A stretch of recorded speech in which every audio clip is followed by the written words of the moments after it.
At CES we were presented with a myriad of new tech, new robots and, of course, those fresh and wonderful new TVs that we're all hankering after.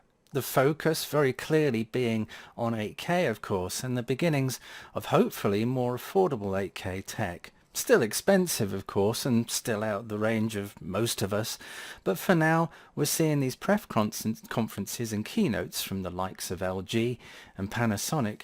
And there was also this brief mention of what was called FilmMaker mode, which Samsung have thankfully announced they will also be adopting into their new 2020 TVs also.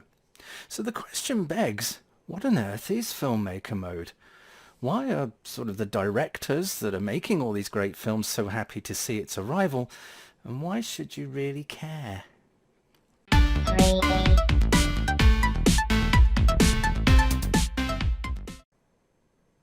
FilmMaker mode is basically a magic button that turns off post-processing on your TV.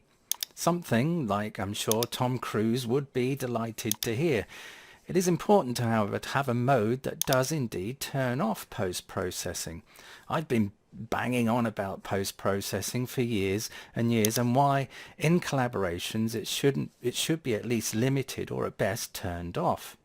Unfortunately, the average Joe and a good proportion of people do not touch their TV settings, aside from perhaps, say, the colour and the brightness.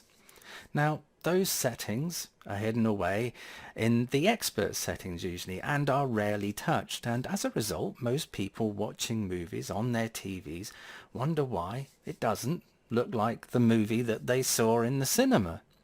Now the simple reason being, of course, that cinema doesn't throw a whole bucket load of processing on 4K images that create an awful, soap opera effect and making the image seem artificial and a little bit fake.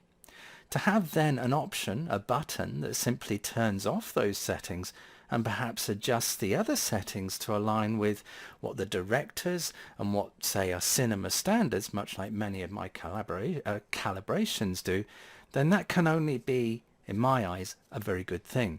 Then further still, if the user doesn't want their TV to automatically adjust, they can, of course, just turn it off within, I would imagine, some menu setting somewhere. Could this be the end of calibrations for TVs? Well, not quite, not yet, but it does mean that over time more and more people will be watching content as it was meant to be seen, something that Tom Cruise has been wanting for ever so long, and for me for that matter. If you like this video, please give me a thumbs up and consider subscribing. Don't forget to click the bell when you have subscribed to be alerted of new videos. Thanks for watching.